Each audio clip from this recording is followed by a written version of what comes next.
Chapter 20, we're sort of shifting to a new topic, systems of linear equations. And so a couple definitions on this first page.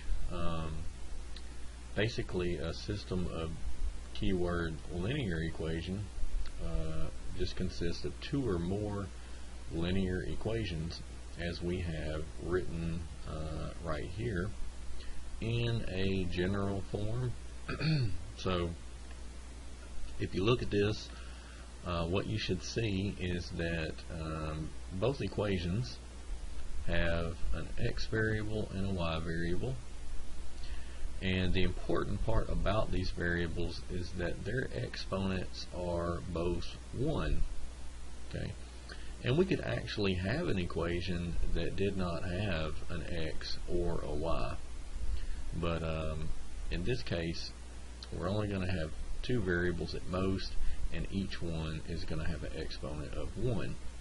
For this first equation, you see that we have coefficients a and b. This is just to simply point out that the coefficients of the x and y do not necessarily have to be the same number, and then we can have those two terms added together to equal an additional number. This would just be a constant with no variable.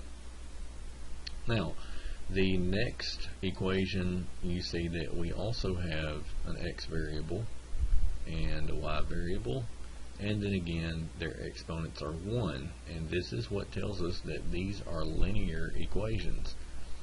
Likewise, the coefficients could be different, and so we label them with different letters, D, E, and then the constant term in the equation could be different from the first. So in the first one we have C, and the second one we have F. Okay, so this is a system of two linear equations, and we call a solution to this equation, a solution is of the form x, y arranged in an ordered pair. So we want to find an x and a y, such as maybe a 1 and a 2, such that if we plug x and y into either one of these equations, then we'll simply, it'll work out to where the left hand side and the right hand side equal for both equations, not just one of them. Okay, so in example 1,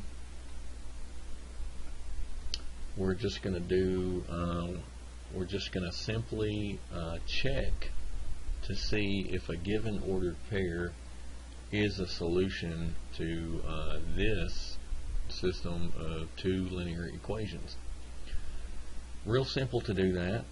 We just take the equations and we replace, and this is arranged in terms of x first, y second. We replace the x with a 3 and the y with also a 3 in the first equation, and what we get is a 6 minus a 3 equals 3, and that checks. Now we want to check the second equation, and we have x, which is 3, a 2y, which is 2 times 3, equals 4. And we could put a question mark here because we're really not sure yet. So we get a 3 plus a 6, and that does not equal 4. So it does not check out for the second equation, and therefore 3 comma 3, this ordered pair here, is not a solution. The second ordered pair, we write 2 times x, which in this case x is 2 and y is 1. So for the first equation we have 2 times 2 minus 1. Does that equal 3? 2 times 2 is 4. Subtract 1. We do get 3. So the first one checks out. What about the solution for the second equation? X, which is 2, plus 2 times 1 for y. Does that equal 4? 2 plus 2 equals 4. Yes, it does. So 2, 1 is a solution to our given system of equations. Solution. So to check an ordered pair as to whether it's a solution or not, we just simply replace the variables with the given numbers and check both equations.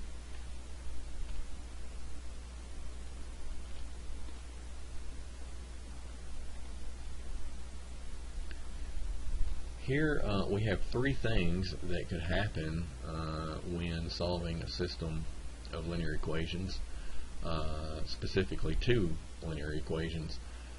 We could have the two lines have one intersection, one point where they intersect. We could have the two lines overlap, meaning that they're basically identical lines, or equivalent equations, identical lines, either one.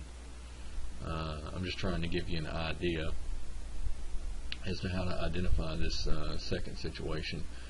And then the third situation, there is no intersection. Okay, these are parallel lines. Alright, so therefore we'd end up with no solution here, as the left side of this page tries to explain. And each one of these situations has a name. In the case of the first one, where we have one intersection, we say it is consistent and it is independent. The second one, where we have identical lines, we say it's consistent and it's dependent. The third one, with no solution or no intersection, we say that it is inconsistent.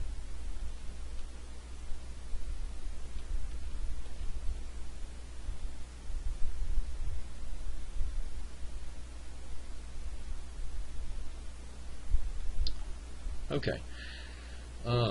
Previous page had an example, and it was about one method for solving these systems of linear equations, and that would be substitution. And so here we see an additional example.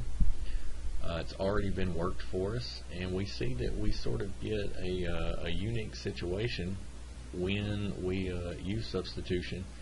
We end up with this equation. We solve for x, but we end up with a number equals itself. What this tells us is that there are infinitely many solutions. Alright? We're basically dealing with the situation where the two lines overlap.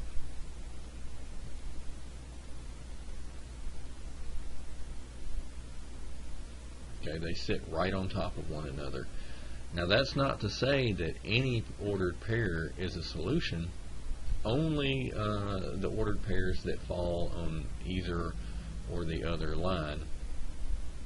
Okay, so they sort of worked out the general solution, and we see that as long as we have a real number x to find the y, we simply just add 2 to the x. So there's infinitely many solutions. One example would be, let's say, 1 for x, and add 2 to it, we get 3 for y.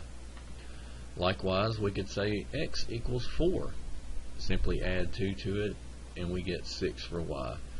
And so as long as we just pick a number for the x and add 2 to it, we can generate an infinite amount of solutions for this system.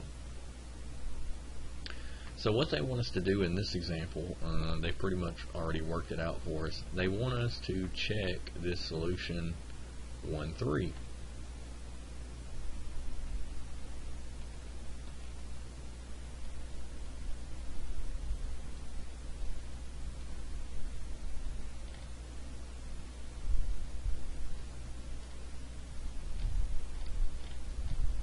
Alright, so we have equations negative x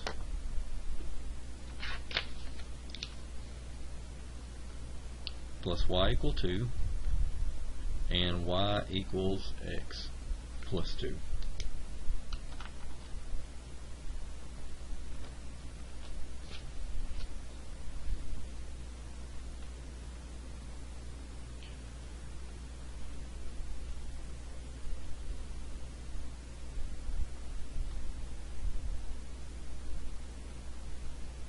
Okay, so these are our two separate equations. So all there is to do to check 1, 3 is to plug the numbers in in the place of the variables and make sure it's correct. Here, replacing the x with a 1 and the y with a 3, we have 3 minus 1 equals 2. That checks out for the first equation. For the second one, y equals x plus 2. If we replace the y with a 3, x with a 1, the right hand side 1 plus 3 or 1 plus 2 does equal 3. So the left and the right hand side match. Our solution 1, 3 checked out for both equations. So 1, 3 is a solution. 1, 3 is a solution. Find another solution. Well, our general solution x, y was given to us above x, and then to get the y we simply add 2 to it, and we've already found quite a few of these. One other solution would be, for instance, 6 and then 8. Alright, D wants us to graph the two lines.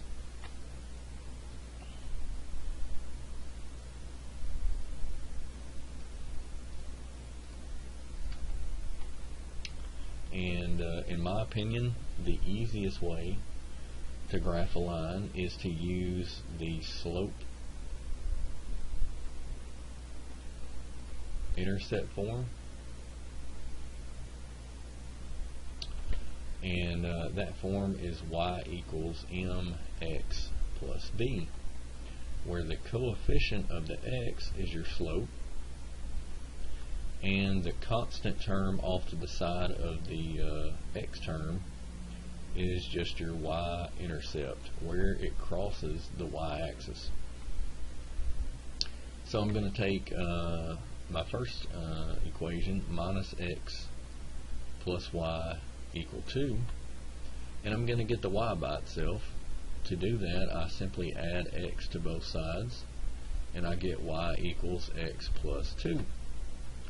And our other equation is it's already in slope-intercept form, and as you can see, it's identical to what we got from the first equation. So this was derived from equation 1, and this is simply equation 2. They're identical. So if I graph one, then I've already graphed the other one. First step would be to take the y-intercept plus 2, which is located right there, and then the slope equals 1, or we could write it as a 1 over a 1, which gives us our rise and run. So to find our next point on our line, we'd simply go up 1, and then let's see, over 1.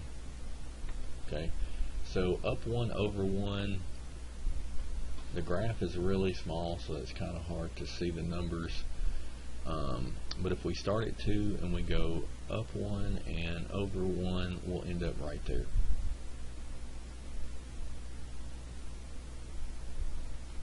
Alright, if we were to graph this other one in red, it's the same equation. So we would pick our y-intercept there, we'd go up 1 and then over 1, same 2 points. If we were to graph a line over the top of it, they would overlap.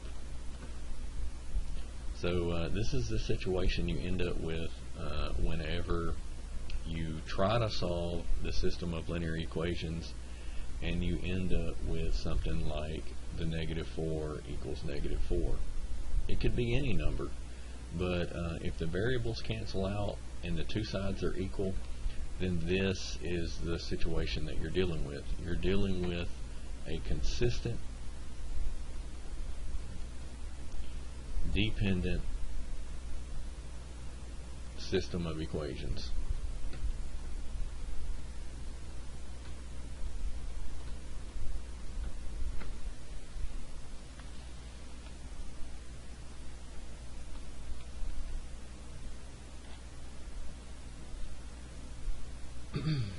So here we'll try our hand at substitution. And so here's our two equations.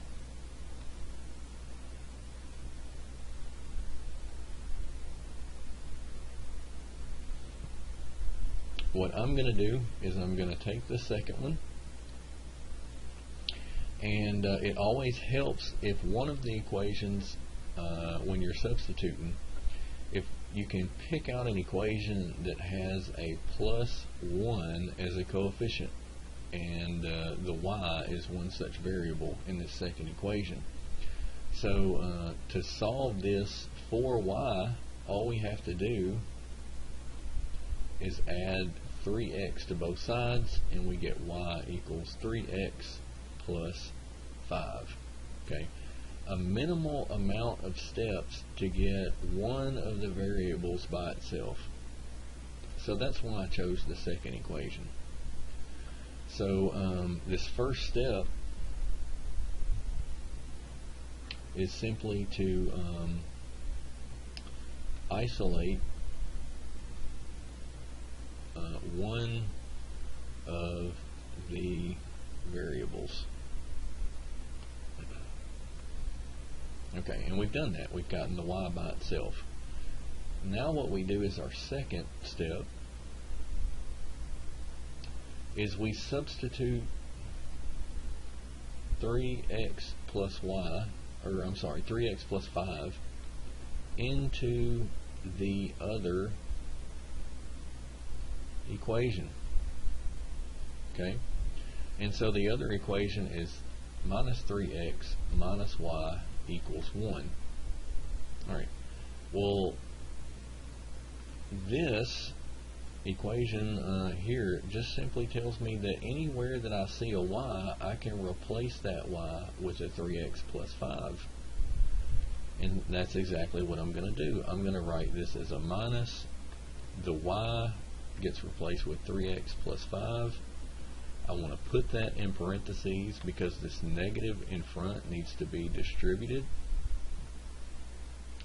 And then we just bring down the minus 3x to the next line, and then the right hand side is 1. So we've taken the other equation and we've eliminated one of the variables. Now there's only one left, and we can actually solve this and get a number for x. So you could say third step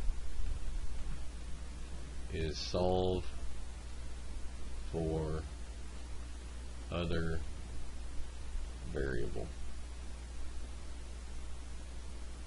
Alright, so we have minus 3x, distribute the negative, I get another minus 3x, a negative plus 5 is a minus 5, and then we have a 1 on the right.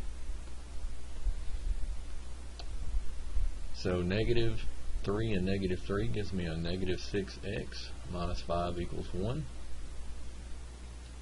We solve for x, add 5 to both sides. 5 plus 1 on the right is a 6. We now divide by negative 6, and we get x equals negative 1. And this is basically half of our solution. We need the number for x and we need the number for y. So at this point, our fourth step, we use negative 1 to solve for y.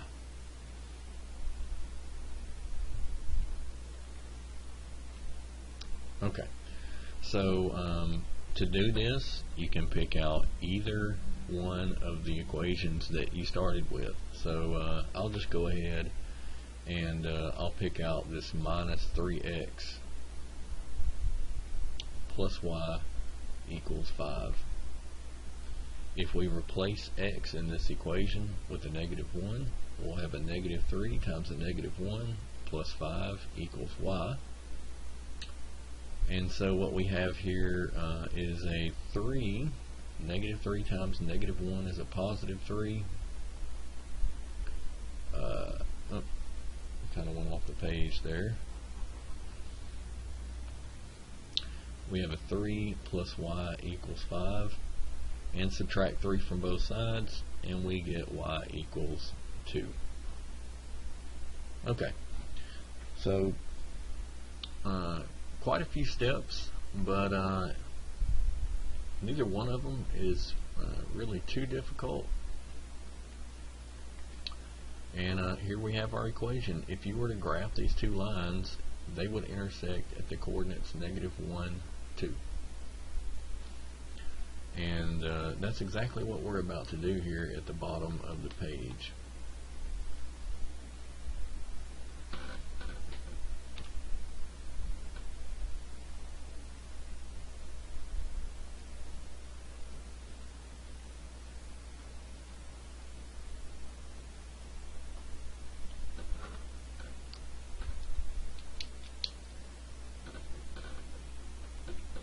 Alright, so as in the case where we graphed the lines in the previous example, what we want to do first is to rearrange each equation into slope intercept form. In other words, solve for y. Alright, so one of the equations we had was a -3x minus y equals 1. We want to get the y by itself, so we'll move the x term to the right by adding it to both sides. And then we don't want a negative in front of our y, so what we do is just we change all signs. Okay, so the y is going to become plus, the 3x is going to become negative, and the 1 will be negative. So for this first line, we have slope is -3 over 1. -3 is our rise, 1 is our run. Okay, any number you can write as a fraction. Any whole number or integer you can write as a fraction by simply putting a 1 on the bottom. And then our y-intercept is -1. So first thing to do is to plot this point, the y-intercept, which is right there, halfway between 0 and -2. Then we apply our slope. We go down 1, 2, 3, -3, and then we go right 1 for the run, and we end up right there. Okay. At this point, with 2 points on our line, we could just simply draw a straight line through them, like that. And now we are ready to plot our second line. Okay. Our second equation was -3x plus y equals 5. We move the 3x to the right hand side. Y is by itself, there's no negative signs, so we can read the slope as a +3 over 1, and the y-intercept equals 5. Alright, We always, when using slope-intercept form, we always plot the y-intercept first, which would be located here on the upper part of the y-axis, halfway between 4 and 6. And from there we apply our slope, which tells us to go up 3, 1, 2, 3.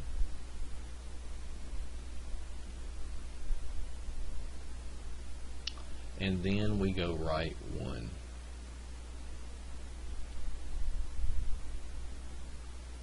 Alright, so with our 2 points plotted for the second equation, now we can just draw a straight line as best we can through the 2 points.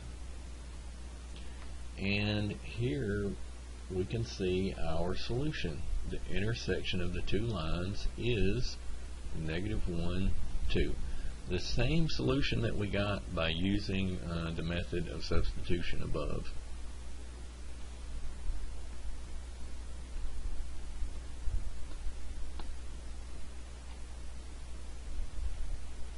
Okay, this next page is laying out a second method that we can use, and it's referred to as elimination.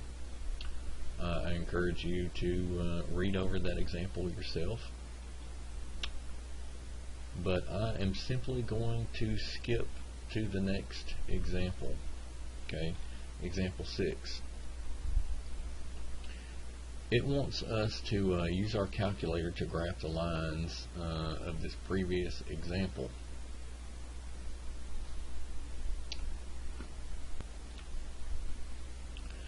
So I'll bring up the calculator.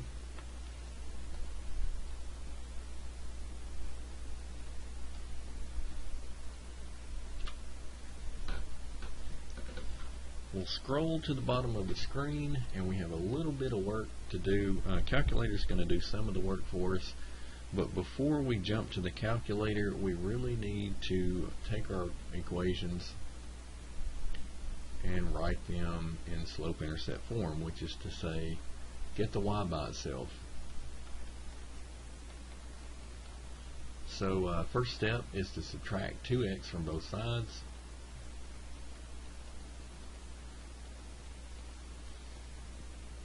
Then we have to divide each term in the equation by -3. And that gives us y equals 2/3x plus, or rather minus, I should say, because the 3 had a negative here. For the 2/3, the minus made a positive 2/3. And to actually graph this by hand, it would be probably difficult to be 100% sure where these intersect. So instead of graphing them in the workbook, we're going to use our calculator in this step.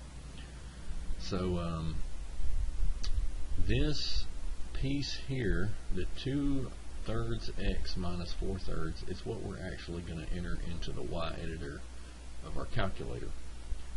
But before I pull the calculator up again, I'll take this other equation and I'll put it in a y-intercept form, just like I did the first one. So first step here is subtract 4x from both sides.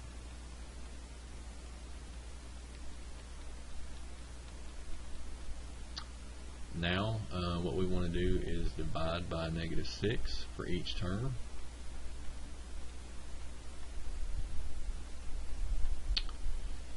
And a -4 over a -6 will reduce to a 2/3 positive.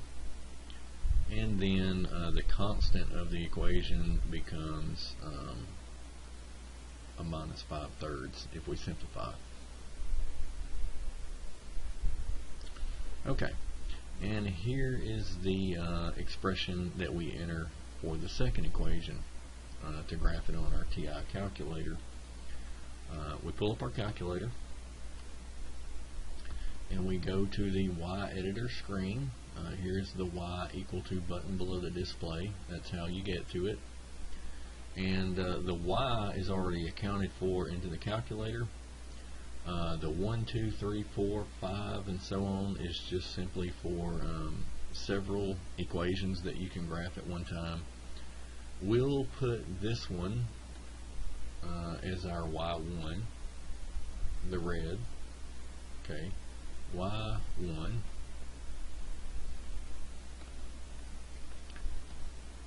and I'll be careful and put the 2/3, our x coefficient, in parentheses followed by our x, and then we simply type -4 divided by 3, and we hit enter.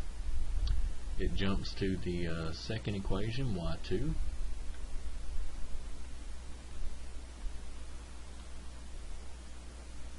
and so we'll graph this blue equation as y2, 2/3 x, just like the first one,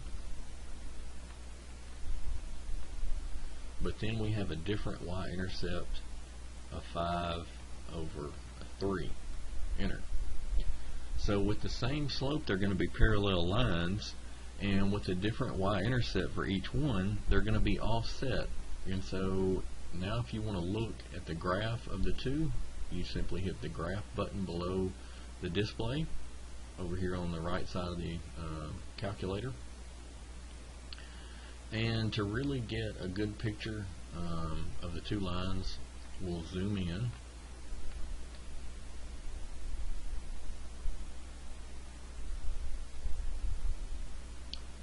And here you see they are parallel. Okay, they just simply run alongside each other and they never intersect. And so the solution, as was laid out above using the elimination method, the solution that you see on the calculator is consistent, and that is there is no solution.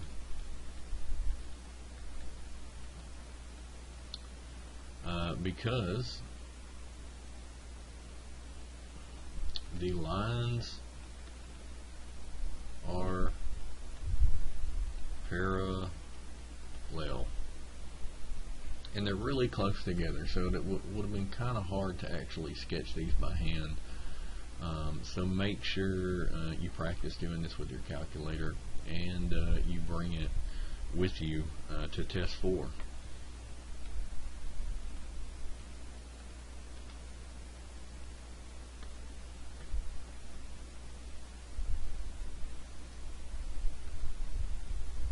Okay, example 7, the next page, we want to use elimination to solve the system.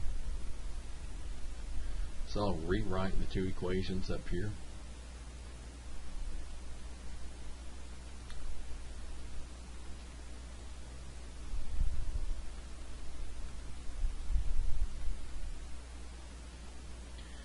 And what we want to do, the whole strategy here, is to stack these two equations on top of one another and to add them.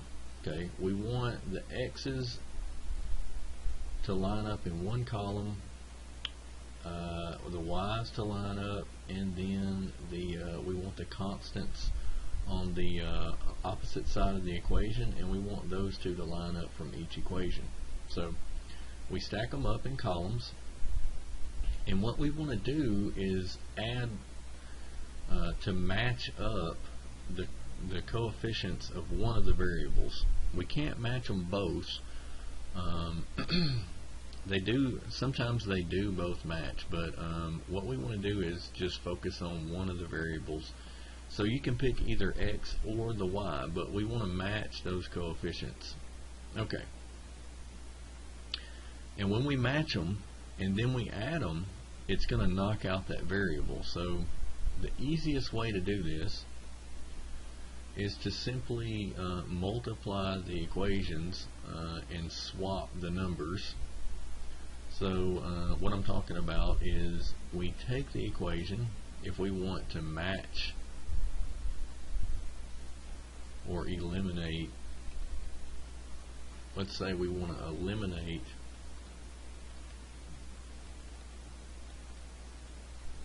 the x variable.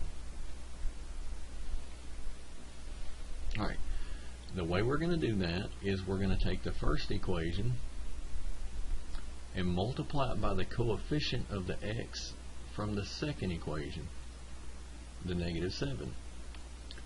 We're going to take the second equation, negative 7x minus 2y equals 16, and we're going to multiply it by the coefficient of the x from the first equation. So here you can see the 3 multiplies the second equation, and the negative 7 multiplies the first one. Okay, what does that give us for our two new equations? That gives us a negative 21x plus a 35y equals 7. And then for the second equation, it gives us a negative 21x minus 6y equals, let's see, a 48. Alright, so now that they match, if we were to add these together, a negative 21 plus a negative 21, the x's wouldn't eliminate. We'd have a negative 42. So now in this step, what we're going to do is take one of our equations and change all of the signs, and I'll use the second one. Change signs. So the second equation becomes plus 21 plus 6 and then a minus 48. We change the sign of each term in one of the equations. Now you see that we have a minus 21 and a plus 21x, and if we add the two equations together, the x's will cancel. We'll get 0x, which effectively eliminates the x. And for the y's, we get a 41y, and then if we add the constants of each equation, we get a minus 41. So we can just simply throw this x away. We only have one variable in this equation. Solve for y, we divide both sides by 41, and we see that y equals a negative 1. Okay, so the whole strategy here for the elimination method is to match the numbers of one of the coefficients and to give them opposite signs and eliminate one of the variables. Alright, now that we have one, or half of our solution, y equals negative 1, we'll plug that into one of our initial equations. So 3x minus 5 will replace the y with a negative 1, and now we can solve for our x. We get 3x plus 5 equals negative 1. We subtract 5 from both sides. We get 3x equals a negative 6, or I'm sorry, I don't know why I wrote a 3 there. Okay, we have negative 1 minus 5, which is a negative 6. And to finally solve for x, we divide both sides by 3, and we get the other half of our solution, the x, negative 2. So our full solution is the ordered pair negative 2, negative 1. Okay, so now we'll sort of double check that, and we'll do it by graphing the two lines in our calculator and checking the intersection points.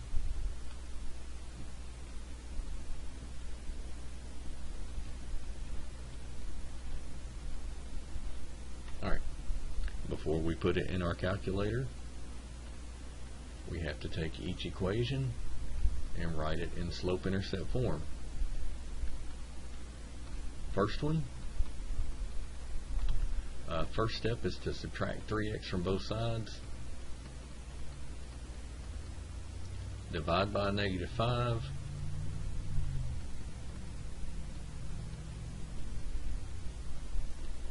and we end up with y by itself, which is main characteristic of slope-intercept form. That's what we're trying to do here, get the y by itself. And we have a slope of 3/5 x, and then we have a y-intercept of 1/5. Alright, we want to do the same thing to the second equation. We add 7x to both sides.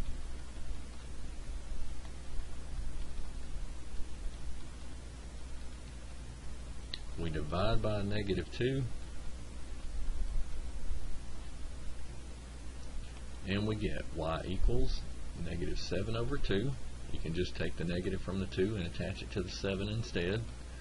I usually like to have the negative sign in the numerator. And then 16 divided by -2 is a -8. And so here we have the expressions that we have to enter into the y editor for each line.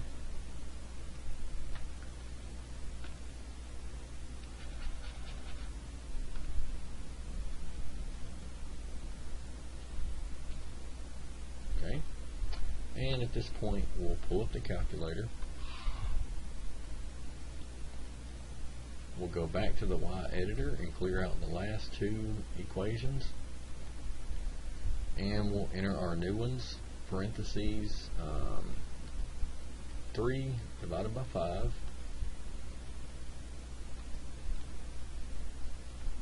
x plus 1 divided by 5. Okay. And here's your X button. It's got several symbols on it, but it does have the X as the first one, and when you punch that key, it'll give you an X. Okay, we'll hit enter on the first one. Cursor jumps down to the second line for our second equation, and we'll type in -7 divided by 2 x minus 8. Enter.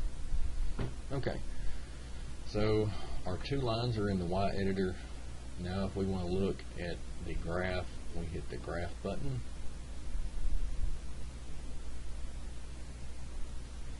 And over here off to the left we see the intersection, and these coordinates are 2 to the left, -2, and then down 1, -1. If you want to make the calculator give you the actual numbers, then you go to calculate buttons right here. So you want to hit second trace button for calculate. Scroll down to the fifth function, intersect. It's going to ask you 3 questions: first curve, second curve, and then guess. As long as you only have 2 lines graphed, the 2 that are a part of your system, once it asks for the first curve, you can just simply hit enter, enter, enter. 3 times, enter.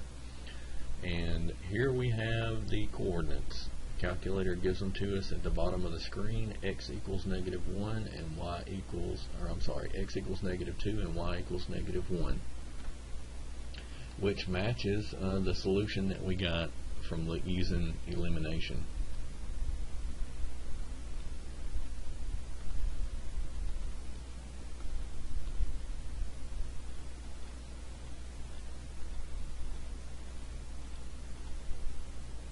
Alright. So we're going to wrap this chapter up with a few application problems. Number 8 reads, a collection of 24 nickels and dimes is worth $1.55. We want to figure out how many nickels and how many dimes separately there are to add up to this $1.55. 24 gives us the total number of coins, and so we say X is going to be our the number of nickels.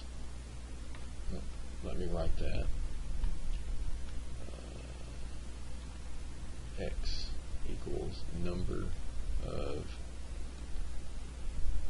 nickels. Y equals the number of dimes. It's the two things that we don't know. So that's what we let our variables represent. And so if we add the number of nickels plus the number of dimes, we should get 24. Now, the value of the 2 coins separately would simply be the number of nickels, x, times the value of each individual nickel, which is 5 cents, so 0.05. Then the value of the dimes would be the number of dimes, y, times the value of each individual dime, $0.1 or 10 cents. If we add the values of nickels and dimes together, we're supposed to get $1.55. Now, when I look at this, I see that the x and the y in the first equation have a coefficient of 1. We can easily set this up to solve it with elimination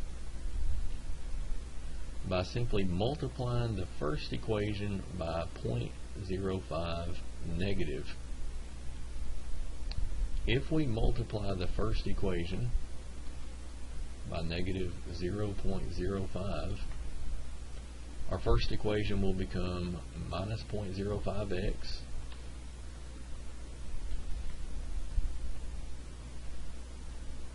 minus 0.05y, and then 24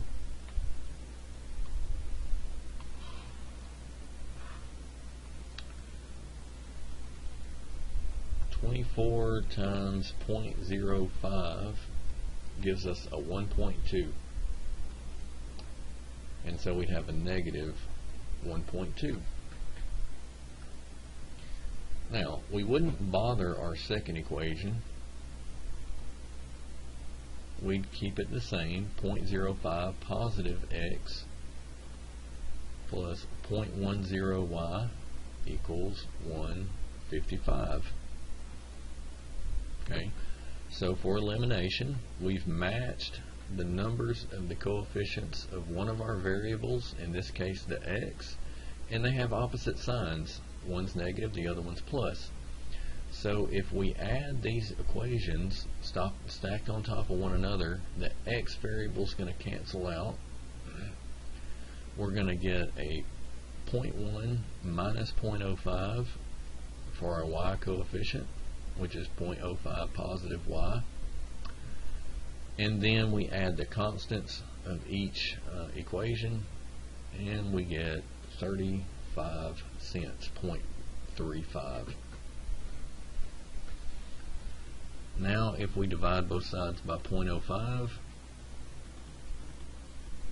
we get y equals 7, which tells us how many dimes we have. To figure out how many nickels we have, we pick up our first equation, x plus y equals 24. We replace the y with the 7 that we found. We solve for x by subtracting 7 from both sides, and we get x equals 17. So, we've got 17 nickels and 7 dimes.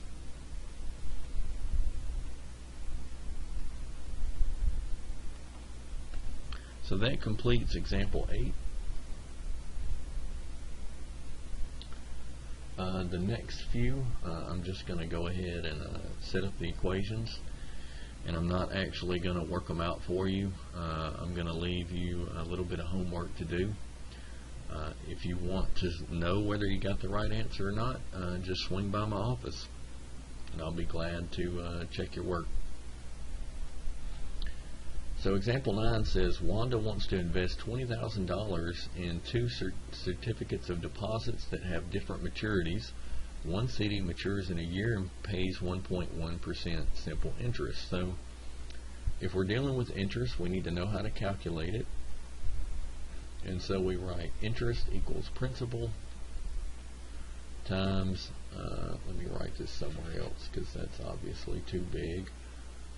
interest equals principal times the percent. Okay.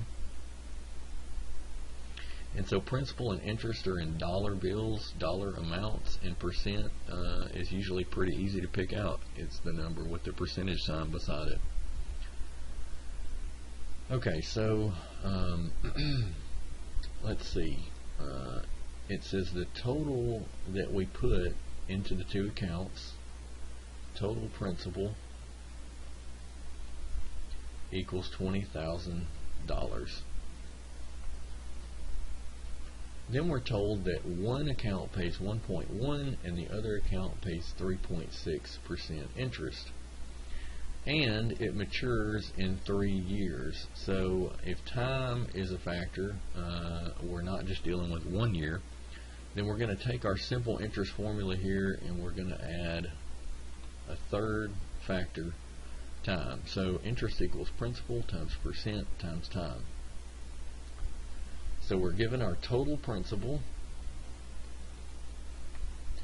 and then we're told the total interest that we want to get from our two accounts equals $420. Now, total principal is $20,000. Another expression, or another way to express total principal, would be to write principal 1 plus principal 2. Okay, 420 is the interest.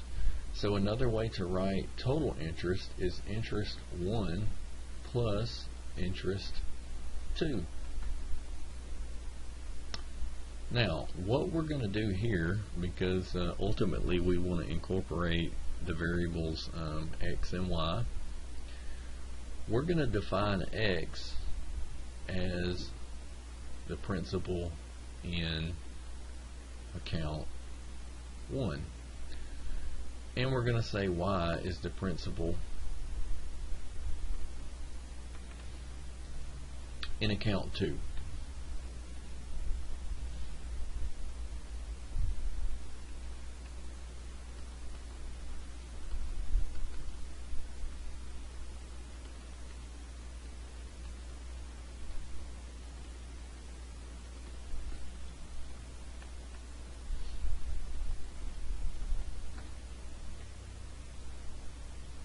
Alright, with our variables defined, we can go back, remove P1 and P2 from the first equation, and write 20,000 equals x plus y. Now, each of these interests are based off of this formula, interest equals principal times percent times time. And so instead of writing I1 and I2, what we can write for the second equation is x, the principal, 3 for the time, and then the percent for the first account is 0.011. For the second interest, we again have time of 3 years. The second account has an interest of 0.036, and that's based off of the principal of the second account, which we're calling y. So now both our total principal and total interest formulas or equations are based on the same variables, x and y. So the system that we want to solve, if I rewrite it off to the side, would be 20,000 equals x plus y, and 420 equals 3 times 0.011 x plus 3 times 0.036 y. Alright, and of course the 3 can be multiplied to give us 0.033 x. for the second equation. And let's see, 0.036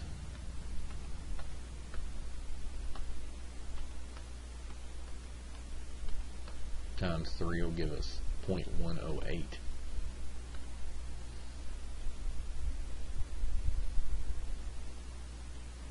for the coefficient of the y.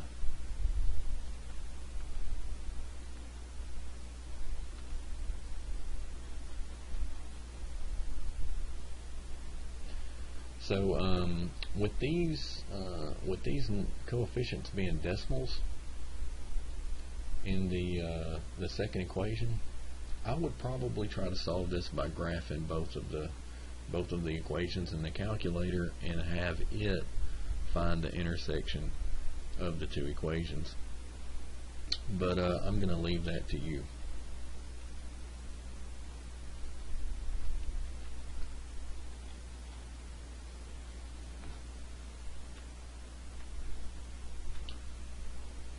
So for our last example, it reads, the Pines Entertainment Park visitors may buy 3 rounds of golf and 2 go-kart rides for $12.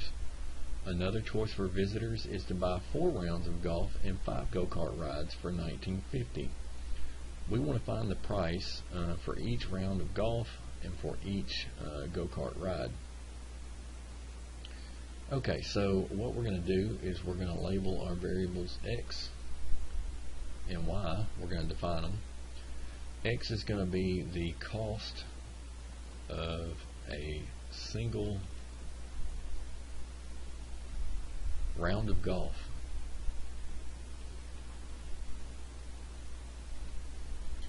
Y is going to be the cost of a single go-kart ride.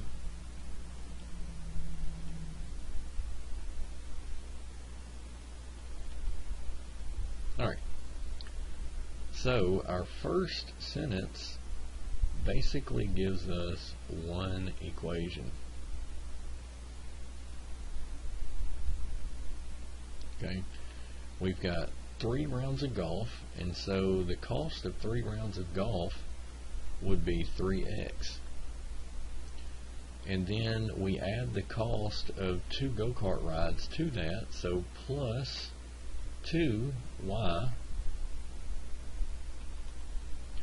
3x plus 2y, it said it cost us $12, so we set that equal to 12. This gives us one of our equations.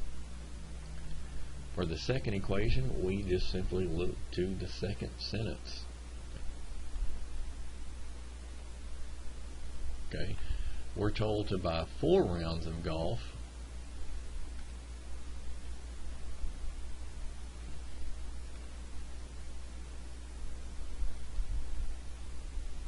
and 5 go-kart rides